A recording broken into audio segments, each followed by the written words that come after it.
Welcome to NABJ News. It's day party or Darty season here at North Carolina A&T State University. We talked to police about what's being done to keep students safe. Plus, what a teen cancer survivor did that touched the hearts of other younger cancer patients. And buy now, pay later, the method of payment that is growing popular among Gen Zers and millennials. You're watching NABJ News.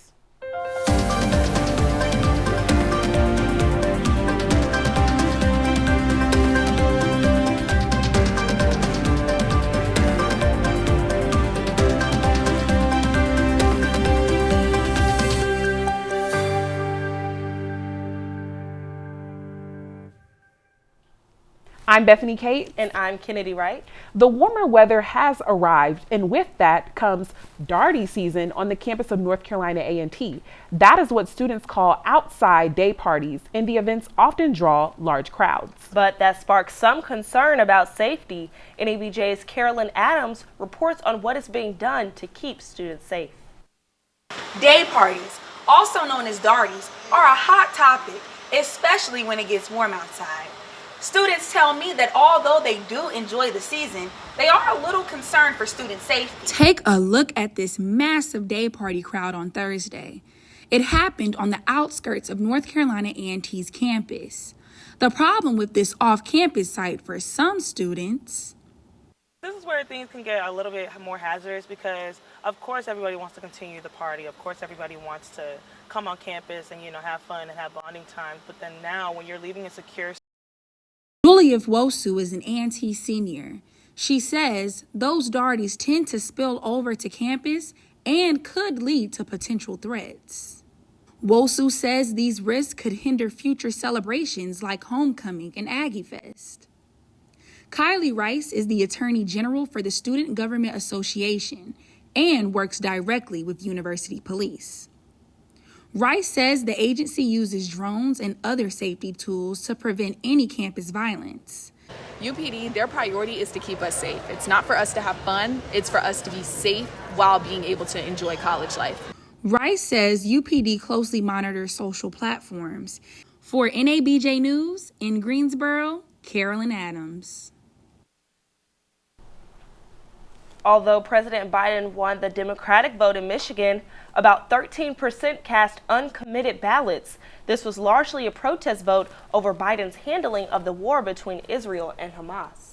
Here in North Carolina, the trend continued. 12% of Democratic voters cast no preference on their ballot. NABJ's Tony Odejimi looked at if this protest-type vote could continue in the general election. Democratic primary ballot. Democrats had two options to choose from last Tuesday, Joe Biden or no preference. According to NPR, 13% of North Carolina Democratic voters voted for no preference in the Democratic primary ballot. Some voters used no preference as a protest against Biden's response to the Israel-Hamas war. I spoke with Dr. Brianna Hyman about what this protest vote means for November. Are we going to continue upon this path that we've been going on in the last 4 years, or do we want to try something quote unquote new?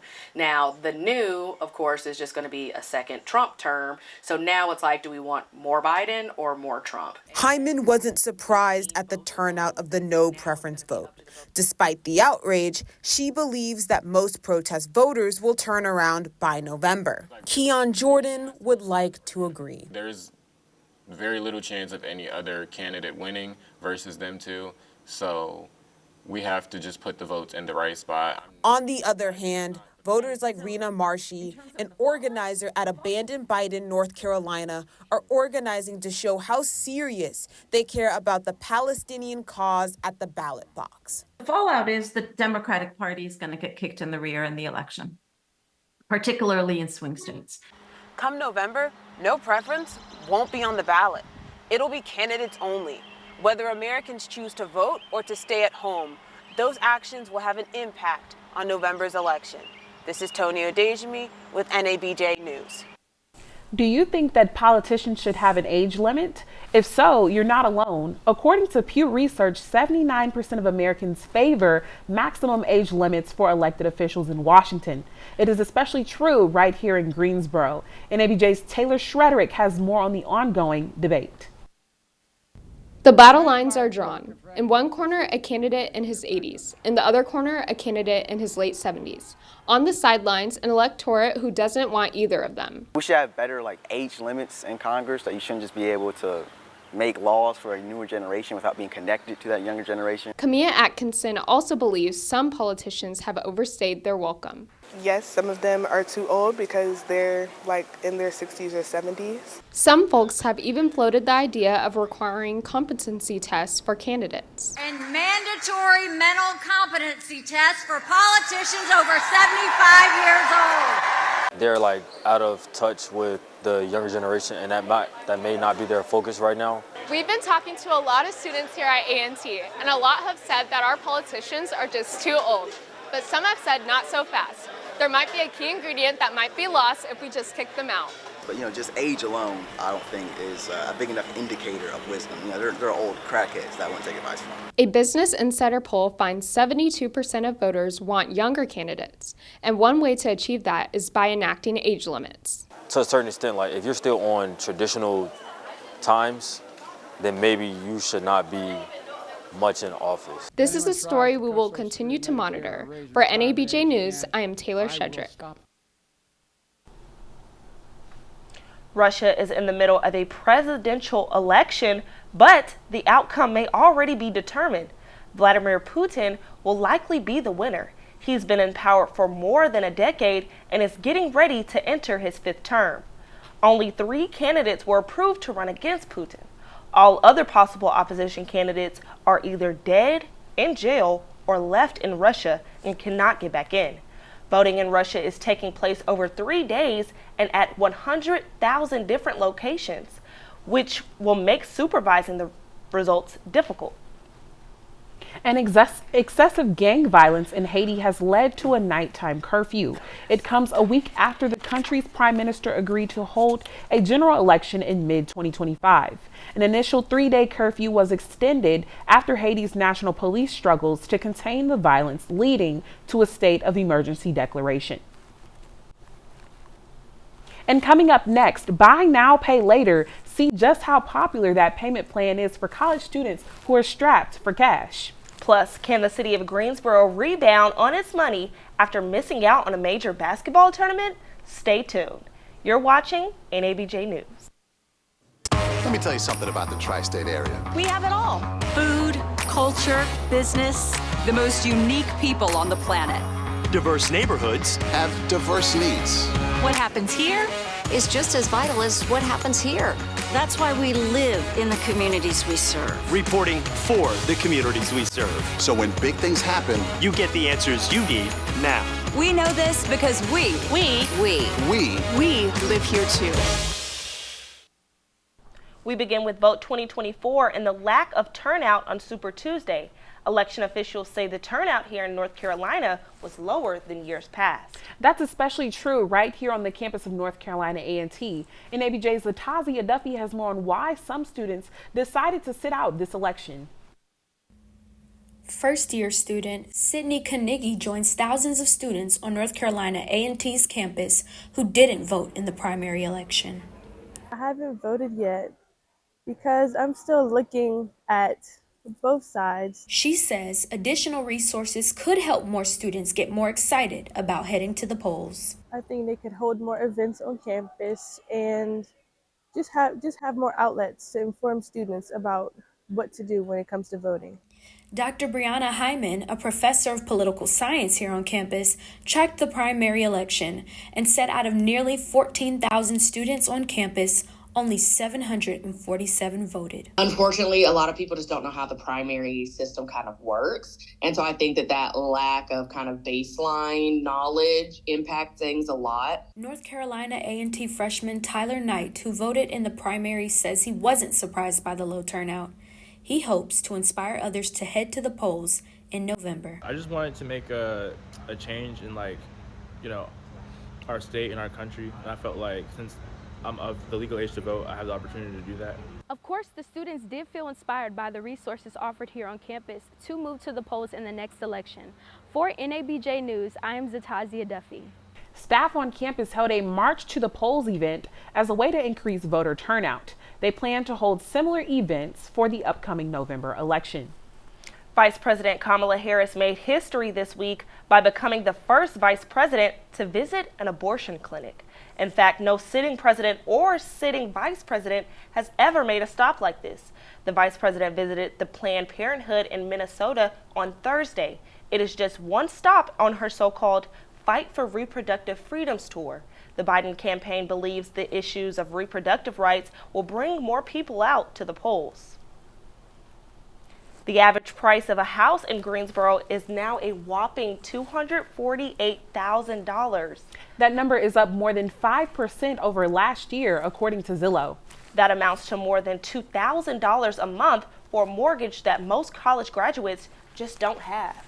NABJ's Raquel Simon tells us how students are feeling about this increase.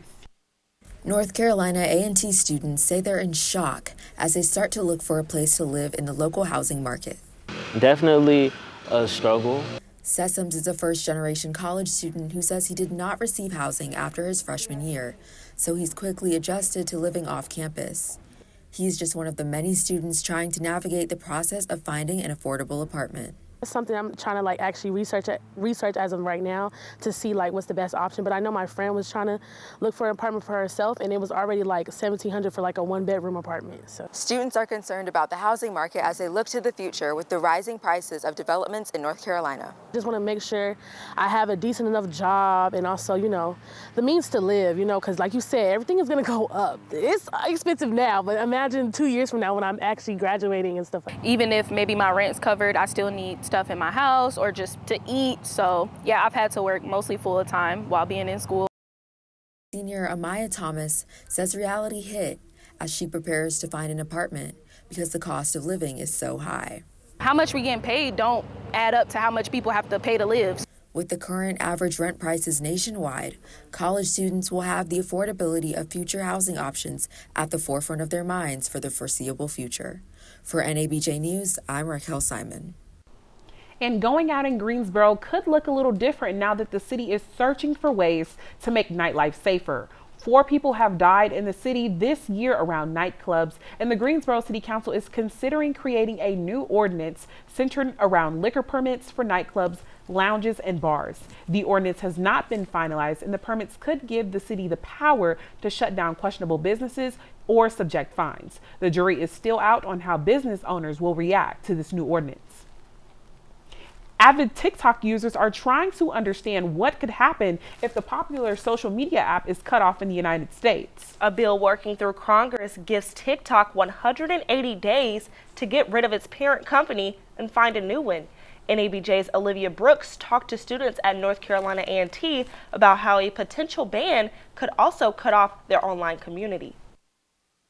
TikTok offers people a community at their fingertips. TikTok, a thriving online community, is again under threat of elimination. So if we take that away from people, we're taking their community away. U.S. lawmakers recently voting whether to outlaw the popular app over concerns China harvesting the personal data of Americans. It's a threat we talked to Denisha Lafford about. I don't think specifically banning TikTok is going to eliminate those dangers that are on the internet, on any social media platform, on any website, period. I don't think that this Band-Aid of a problem is going to heal the whole scar. The House of Representatives just voted to ban TikTok. Now, this controversial bill moves on to the Senate. But how do users feel about this? There are some dangers of TikTok, especially maybe on kids. I feel like kids shouldn't be exposed to certain things. Brentavious Boyd is a long-term TikTok user who feels lawmakers should seek other remedies besides a complete ban. So I feel like with those dangers, we may need to put some type of stipulations into place for it. What we do versus taking something that people love away from them. TikTok users hold their breath as they await the fate of their beloved online community. For NABJ News, I'm Olivia Brooks. Now, if TikTok does get banned, a U.S. official says he would be willing to purchase the app. Former Trump Treasury Secretary, Stephen Mnuchin says he's interested in owning the company. He also says if involved, he would ensure the app's U.S. investors keep their stake in the company. Mnuchin warns no investor will own more than 10% ownership of TikTok if he takes over the app. And instead of reaching for those credit cards that often come with high interest rates, a recent study shows more young people are using buy now, pay later plans to pay for items they need. The data company LexisNexis found that 53% of Gen Zers and millennials use this method to pay for items such as groceries and clothes. The buy now, pay later system lets users split up transactions with smaller no interest. A similar study showed almost half of Gen Zers will be using these plans by next year. And it's time to place your bets. Sports betting is now legal in North Carolina. Next, how students at A&T are cashing in.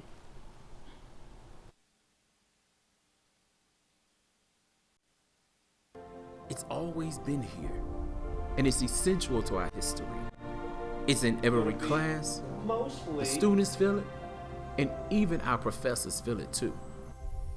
It guides us to constantly strive for excellence and to transform the ordinary into something that is extraordinary. Comes on, 2K Airy, this is... It brings out the best in us, and it forces us to face the world with our heads held high. Because here, nothing less than your best is accepted. So if you can feel it too, you need to be here. Here at North Carolina A&T State University, Journalism and Mass Communication. Turning now to a story everyone in North Carolina has been talking about. This is the 30th state to allow legal online sports betting. From basketball to football and beyond, sports fans like myself have a new way to enjoy the game. NABJ's Anaya Misher tells us more about how cashing in are fans. It took no time for David Daniels to lock in on his first parlay here in North Carolina and wager his way into more money. I've done a little bit, just playing around. He says it's an exciting time because this keeps sports fans on the edge of their seats. If you watching the game and you put some money down on it, you're going to want your team to win 10 times more. So yeah, it brings the fans closer to the game. With the talk of sports betting up and down your timeline, there are concerns for A&T students who are itching to place a bet. Don't bet on it. Just don't bet on it. NCAA brackets, anything. Brian Holloway with the university's athletic department says they're educating athletes, coaches, and trainers on the NCAA's do's and don'ts. Sure, it may be legal here in North Carolina, but the NCAA still frowns upon it. And so certainly there's a lot of concerns for us. And as North Carolina gambles on sports betting, so are students. People who have the higher appetite for risk are your young people, 25 to 33, right? You see them talking about it in commercials. I see my friends talk about it on Instagram. Everybody's sitting there talking about lock in on my ticket. So yeah, it's definitely a big thing. But the main thing that we have to do is we have to educate. In Greensboro, Anaya Misher, NABJ News. For decades, Greensboro has been a prime location for the ACC men's basketball tournament. In fact, the city has hosted the event 29 times, but this year the tournament is in Washington, D.C. As NABJ's Corey McIntyre reports, that move has changed Greensboro and made it an economic impact on the community. We certainly will miss having it when it's not here. It's not the same without it. Craver's Stamey with Stamey's Barbecue, a staple in Greensboro for almost a century, says they've noticed the lack of foot traffic in the city because the ACC tournament isn't here. We spoke via Zoom from different cities. You've got tens of thousands of fans coming to the area and just being directly across the street.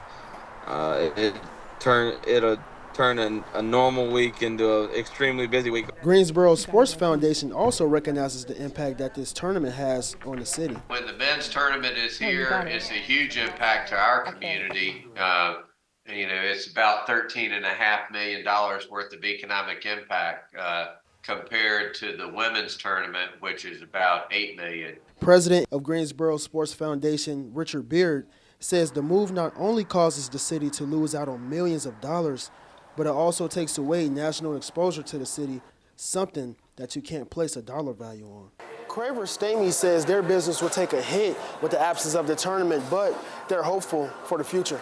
It's a bummer not to have it, but we're certainly happy that we still have our local customer base. In Greensboro, Corey McIntyre, NABJ News. And continuing in sports, the North Carolina A&T Aggies baseball team is on a roll, winning 8 of their first 10 games. Now that's their best start in 10 years. NABJ's Corey McIntyre is back with an inside look on how they pulled off such a great start. The Aggies are arguably the hottest team in the CAA with a record of 11-5. They dropped a tough game against Davidson, moving them from second to third in their conference. So to avoid a loss in momentum, they need to get back on track against George Mason. I asked Coach Ben Hall, what is their secret to winning? His response is simple. You keep it one game at a time. We've been doing that all season so far, making it like a 1-0 feeling every day.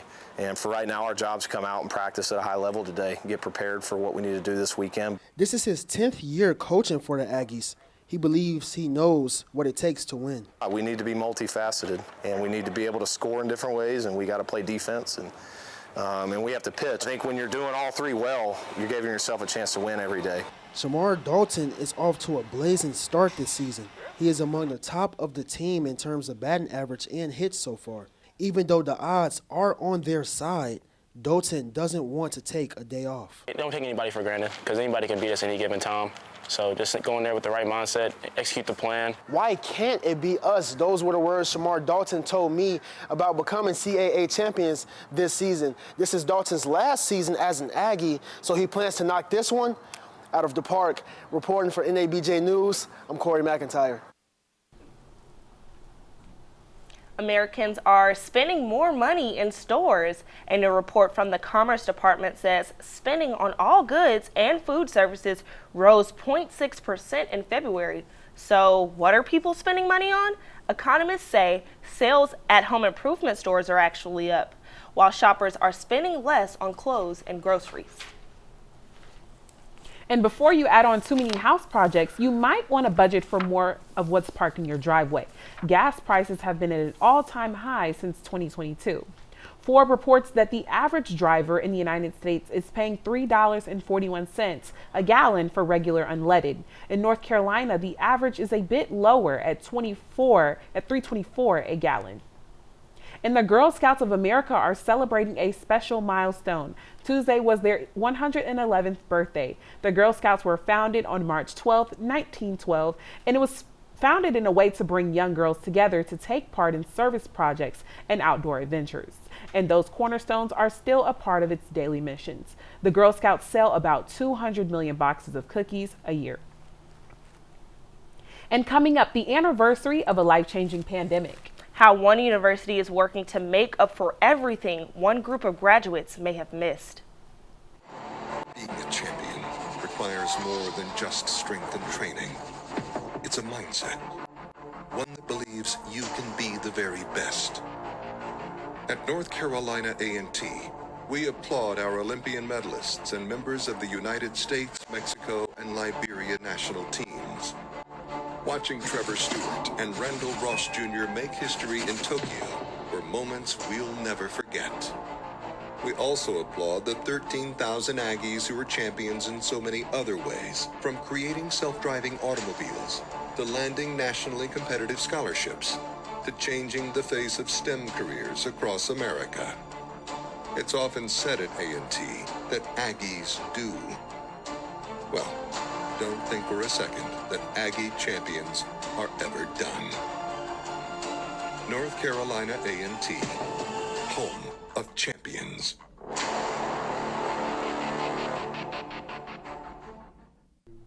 Now, here in Greensboro, a prestigious program is doing all that it can to help first-generation college students further their education. The Ronald E. McNair program is a post-undergrad opportunity offering students research experience, mentorship, and more.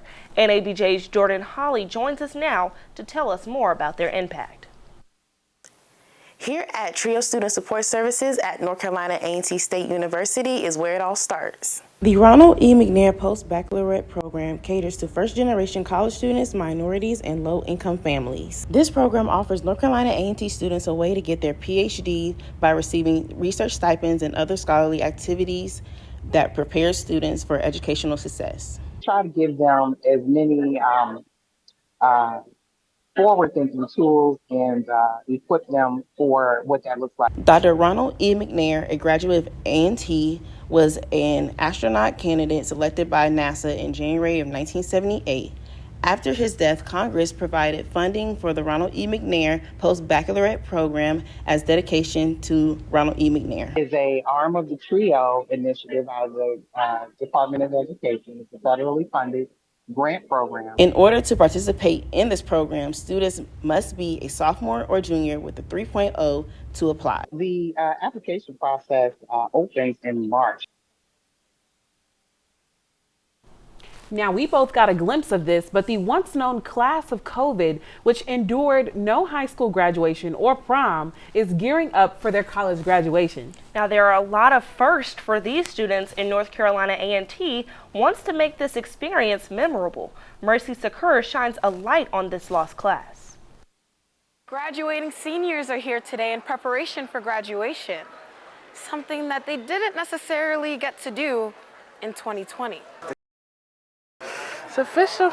Maya Harris is a senior at North Carolina A&T. 4 years ago, she graduated high school during the pandemic. I was really pushing for us to do some type of graduation that we could still, be 6 feet distance, but, celebrate our accomplishments because high school is a big thing. Harris, along with other lost class graduates, are taking cap and gown pictures, looking at class rings, and the class of 2024 is almost at the finish line after learning the ins and outs of networking, internships, and what it takes to be successful. Luckily, those from the Office of Career Services, like Kiara Stevenson, are getting them ready. Our side really focuses on preparing students for the opportunity, so we assist with resume development, helping them with interviewing, providing programming and creating programming around that career readiness and career development. According to the university, the graduate degrees awarded have increased between 2020 and 2023.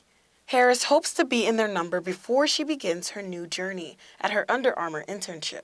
I've made all the connections I need to make, and I feel like if I just stay on that path, I'll be good. God's going to handle the rest. For NABJ News, in Greensboro, Mercy Sakur. Sadly, parts of the Midwest in disarray trying to recover from some devastating tornadoes. I saw a few photos on those tornadoes. At least 3 people were killed in the storms. We have our NABJ's Zatazia Duffy in the studio with more. Zatazia, tell us about those tornadoes. What's going on out there? That's right, guys. More than half a dozen tornadoes were confirmed across 6 states Thursday evening. Cell phone video shows one twister just north of Dayton, Ohio. You can see the slow rotating clouds, lightning. The Logan tornado that hit, bomb was going off and there was unbelievable damage. Daylight shows some of the damage over the small town in Indiana called Selma. Just outside Indianapolis, the storm significantly damaged at least half the buildings there. One man said that he and his children were at Walmart when the tornado touched down. He said his family was able to find shelter in a bathroom where they prayed. Thankfully, weather will be much calmer here in Greensboro this weekend. Temperatures will be in the low 70s with partly cloudy skies. The clouds will stick around for St. Patrick's Day on Sunday, but don't worry, it will not be raining on your parade. Back to you at the desk. Thank you, Zatazia, for that update. Now, if you thought flu season was over, well, think again. Cases are still on the rise and health officials are urging people to stay safe. We have our NABJ's Kayla Hare with more on how students should stay prepared. The North Carolina Department of Health and Human Services has reported 287 deaths this flu season, which is already 3 times more than the last 2 years combined. Dr. Robert Doolittle works at the Student Health Center on North Carolina A&T's campus. He tells NABJ News he sees 3 to 4 student patients a day diagnosed with the flu. 1st of January, we've seen a noticeable rise in cases to the point where we're testing on the order of about 15 or 20 people a day. It was horrible. Nuri Omalara is a junior at A&T. She recalls her past flu experience and how it affected her daily college life. sitting for about a week, realized I'm really sick, and so I'm like, okay, I need to stay home. Dr. Doolittle warns us about how the flu can be a gateway to more severe health issues. A certain percentage of people with flu are going to get sick enough that they have everything from a viral meningitis to a pneumonia. Health experts say this can be taken as seriously as COVID-19. Ways to avoid the flu can involve simple tasks such as washing your hands and wearing a mask around campus. In Greensboro, North Carolina, Kayla Hare with NABJ News. STD cases are on the rise in North Carolina. According to the CDC, Greensboro, Charlotte, and Raleigh are the top cities in the state for the most STD cases. North Carolina has more than 127,000 cases and the 8th most in the country. This includes 33,000 HIV cases, 64,000 chlamydia cases, and 28,000 gonorrhea cases. NABJ's Anaya Askew has more on the impact on students. Not classification. The topic of STDs is personal. Lavelle Gooding. I knew someone personally that was affected by such a thing, and it affected them mentally for a while. I was there for them by their side as a confidant. Recent data from the CDC reveals Greensboro ranks 12th in the nation for STD rates, followed by Charlotte at 13. North Carolina A&T family nurse practitioner Kiana Guidry says these numbers are disheartening. With the amount of students that I see for STIs alone, it really is not alarming. College sophomore Elise Williams says she isn't surprised either. I feel like a lot of times people feel like it can never be them, it can never be their friend, it can never be someone who's held in a high regard of status. Health experts are using brochures like this to help educate students about the importance of safe sex. Before you engage in any type of unprotected sex, you need to get tested. Both you and your partner need to come to the clinic together to be able to get tested. Gooding says it's a lesson everyone can learn from. I feel that they learn to not only be cognizant of who you're sleeping with, but also to take precautionary measures beforehand. College students say knowing about the increase in STDs encourages them to attend more health events on campus and across the city. In Greensboro, this is Anaya Askew for NABJ News. In that special day where everyone wears green, St. Patrick's Day is upon us. With dry skies and warm weather, many events will be underway. And if you plan on drinking or going out, be sure to stay safe this weekend. According to North Carolina's Transportation Department, there were 12,000 crashes involving alcohol last year. 367 of them were deadly.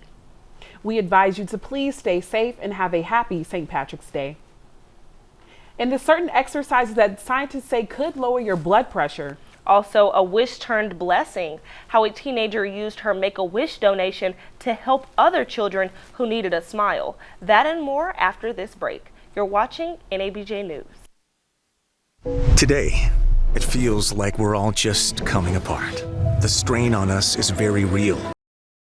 Two is our strength. Led by the love of these cities, the triad, our home. Together, we're finding solutions to problems we all share. You've joined in the activism to save lives and feed the hungry. Honored and thanked veterans, saluted local heroes, and celebrated diversity, inclusion, and the spirit of excellence. You've elevated women and shined a light on those who don't often see. You are the thread that holds us together, helping to craft a better tomorrow. And for 70 years, this is where you've stayed connected. WXII 12.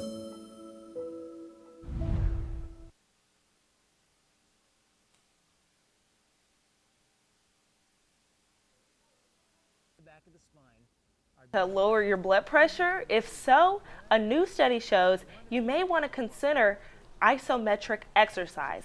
Now, this kind of activity involves a static contraction of muscles such as wall squats or planks. According to a British sport journalism journal, isometric exercise can help with your overall well-being. A North Carolina teen used a gift from Make-A-Wish Foundation to improve the lives of others. Andy Powell learned she'd entered permission after a 4-year battle with brain cancer earlier this year. The 17-year-old decided to celebrate this news by giving back to the hospital where she received treatment. Powell opened a special one-day Amazon storefront using a grant awarded to her by the Make-A-Wish Foundation. Other children battling cancer and other health conditions could pick out free toys. I always had love and support when I was here, and I wanted to give some sort of comfort and love and support for other kids to know that like they're loved and they have someone that sort of knows what they're going through and that has been on the other side of it. Powell says it was a joy to share her gift with others and now aspires to work in a pediatric hospital after finishing school. And the countdown is on. In less than 1 month, parts of the country will experience the first solar eclipse in 7 years. On April 8th, sky gazers across 13 states can see the sun while the earth is covered in darkness. If you plan to view the eclipse, NASA suggests wearing protective glasses to shield your eyes from the sun's powerful rays. And while the city of Miami Beach is trying to part ways with spring breakers, its neighboring city of Fort Lauderdale wants to be every student's backup plan. Miami Beach even released an ad announcing its breakup with spring breakers and cracking down on curfews, alcohol bans, bag checks, and severe parking regulations. The mayor there says the amount of people is too much to handle, but Mayor of Fort Lauderdale is opening their doors. But I just want to credit the parents that send their kids down here. They tell them to behave. They tell them to, be good citizens. We want them to come here with their enthusiasm, but leave with their dignity. Greensboro is home to a music producer who played a role in one of Beyonce's new country songs. The Queen Bee is releasing a country music album at the end of the month, and her song 16 Carriages features an organ melody made by Greensboro artist Gavin Williams. NABJ's Kayla Collier asked Williams what it was like to get the call about his Beyonce feature. I was pulling up in my house, and somebody had called me from LA, and they was like, "Congratulations, Gav, for your new placement." I'm like, "What are you talking about? I didn't hear about a placement." And they was like, "You just got on Beyonce's album." I just stopped the car in the middle of the street and started crying. Williams says Beyonce's work shined a light on the vast number of Black country music artists, and her song Texas Hold'em is the #1 country single in the U.S. Beyonce is the first Black woman to top that list. Movie makers are trying to use big-name blockbusters to get families back in theater seats. According to CNN, box office sales were down 12% last year compared to 2022. To help rebound sales, throwbacks such as Shrek, Star Wars Menace, and The Wizard of Oz are all this year. Fans are calling 2024 the revival of the re-release. Theaters are also hopping on the trend. You can see some movies at Cinemark theaters for $10, and some tickets at AMC are just $5. And a family in Greensboro is trying to bring a taste of West Africa to the Deep South. They operate a food truck that enriches the community by sharing their culture. NABJ's Mercy Zakor explores their hidden gem. The Jalo spot. A West African family business. Have y'all for you? Yes, sir. All right, 1571. Brought a taste of their home to Greensboro. On wheels, the Jollof Spot is a West African-style food truck in the Greensboro area. Accra-born brothers Shadrach and Eddie Boy run the mobile restaurant. The family business started in Raleigh last April and later moved to Greensboro in October. Since then, they have gained loyal customers like Kayla. I was looking up places in Greensboro. I've been looking for years, honestly. So when I saw their food truck, I was like, bet. Suya, salmon bites, fried wings, and jollof rice are all on the menu, majority coming from their mother's recipes. She makes food for people in Raleigh, but she's never had a time to really do anything with her food. We just thought, we're gonna get a food truck, and then really everything we cook is her recipe. As African restaurants continue to open in Greensboro, the Jollof Spot has marked its place in the area. If you're looking for West African food in the Greensboro area, the Jollof Spot has some for you to try. I'm Mercy Zakor in Greensboro. Next time you're feeling stressed, how about this for a stress reliever? Play with a dog. A new study finds interacting with dogs activates brain waves that specialize in rest, relaxation, and concentration. About 30 people participated in this study. Each person had engaging activities with the dogs, such as playing, feeding, grooming, hugging, and walking. Scientists acknowledged their study group was rather small, and those involved were perceived as healthy and around 28 years old. Well, that's all we have for this edition of NABJ News. I'm Kennedy Wright. And I'm Bethany Cates. Thank you for watching.